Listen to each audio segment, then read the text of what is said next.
નમસ્કાર દર્શક મિત્રો, તાપી જિલ્લાના સમાચારોથી અવગત કરાવતું સમય ક્રાંતિ ન્યૂઝ બુલેટિનમાં વિગતવાર સમાચારો નિહાળો.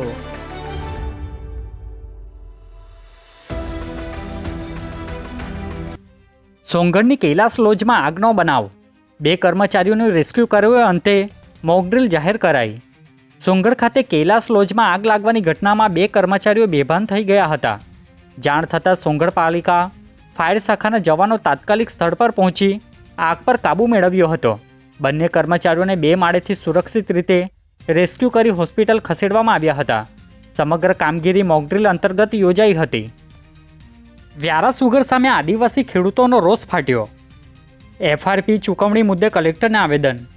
તાપી જિલ્લાના આદિવાસી શેરડી ઉત્પાદકો ખેડૂતોને વ્યારા સુગર ફેક્ટરી દ્વારા એફઆરપી મુજબની બાકી ચૂકવણી નહીં મળતા આદિવાસી ખેડૂત સમાજ દ્વારા લડાયક મૂડમાં આવ્યું છે. સંગઠને કલેક્ટરને આવેદન પાઠવી તાત્કાલિક ચૂકવણી, વ્યાજ સાથે રકમ આપવાની તેમજ ફેક્ટરી સામે કડક કાર્યવાહી કરવાની માંગ કરી છે. 7 દિવસમાં ઉકેલ નહીં આવે તો ધરણા અને કાનૂની લડતની ચીમકી ઉચ્ચારાઈ છે.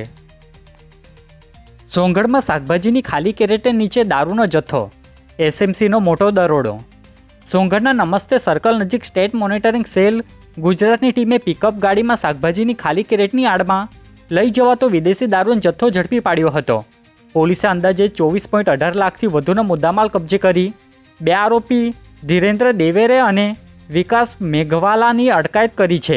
જ્યારે આ મામલે 5 જેટલા શખ્સોની વોન્ટેડ જાહેર કરી પોલીસે કાયદેસરની કાર્યવાહી હાથ ધરી છે.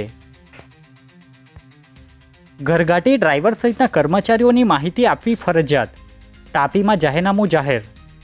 તાપી જિલ્લાના અધિક જિલ્લા મેજિસ્ટ્રેટ આર બોરાડ દ્વારા જાહેરનામું પ્રસિદ્ધ કરી મકાન માલિકોને ઘરઘાટી, નોકર, ડ્રાઈવર, રસોઈયા, વોચમેન અને માળી સહિતના કર્મચારીઓની સંપૂર્ણ માહિતી પોલીસ સ્ટેશન મામલતદાર અને શ્રમ અધિકારીને આપવાનું ફરજિયાત બનાવાયું છે.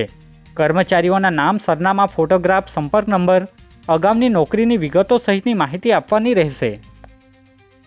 વાલોડ સીએચસીની મુલાકાતે તાપી કલેક્ટર, આરોગ્ય સેવાનું નિરીક્ષણ.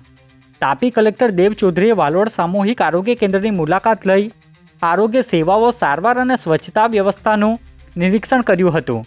તેમજ દર્દીઓને ગુણવત્તાસભર સારવાર મળે તે માટે જરૂરી સૂચનો આપવામાં આવી હતી, જેમાં આરોગ્ય વિભાગના અધિકારીઓ હાજર રહ્યા હતા. નિઝર પોલીસે સાગબારા કોર્ટનો નાસ્તો ફરતો આરોપીને ઝડપી પાડ્યો. નિઝર પોલીસ સ્ટેશનની ટીમે સાગબારા સિવિલ કોર્ટ દ્વારા ફરાર જાહેર કરાયેલા ખેરવા ગામના બિપિનભાઈ નાયકને ઝડપી પાડી વધુ કાર્યવાહી હાથ ધરી હતી. આરોપીને કોર્ટ દ્વારા સજા ફટકારવામાં આવી હતી. ત્યારબાદ તેઓ નાસ્તા ફરતા હોય જેને બાતમીના આધારે ખેરવા ગામે દરોડો પાડી આરોપીને ઝડપી પાડવામાં આવ્યો હતો. વ્યારાના કાંજણ ગામની ઝાંખરી નદીમાં 16 વર્ષીય કિશોરનું પાણીમાં ડૂબી જવાથી કરુણ મોત નીપજ્યું. વ્યારા તાલુકાના રૂપાળા ગામનો 16 વર્ષીય જેનિલ કુમાર ચૌધરી કાંજણ ગામ ખાતે આવેલા ગોવાળદેવ મંદિરે પૂજા કરવા ગયો હતો.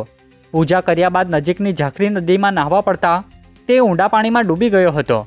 ઘટનામાં કિશોરનું કરુણ મોત નીપજતા પરિવાર અને ગામમાં શોકનું મોજું ફરી વળ્યું છે. બનાવને પગલે પોલીસે ગુનો નોંધી કાર્યવાહી હાથ ધરી છે. વાલોડ તાલુકાની મુલાકાતે તાપી કલેક્ટર, ગ્રામ પંચાયત અને પોલીસ સ્ટેશનની કામગીરીની સમીક્ષા કરી. તાપી કલેક્ટર દેવ ચૌધરીએ વાલોડ તાલુકાની મુલાકાત દરમિયાન નનસાડ, શાહપોર ગ્રામ પંચાયત તથા વાલોડ પોલીસ સ્ટેશનની મુલાકાત લઈ કામગીરીની સમીક્ષા કરી હતી. તેમણે નાગરિકોને સમયસર સેવા અને ફરિયાદોના ઝડપી નિકાલ અંગે જરૂરી સૂચનાઓ આપી હતી. આજે બુલેટિનમાં બસ આટલું જ. અને સમય ક્રાંતિ ન્યૂઝ ચેનલને લાઇક, શેર, કોમેન્ટ્સ અને સબસ્ક્રાઇબ અવશ્ય કરી લેશો, જેથી કરી તમને તાપી જિલ્લાના સમાચારોની અપડેટ મળતી રહે. અને મને રજા આપશો. આભાર. જય હિન્દ, જય ભારત.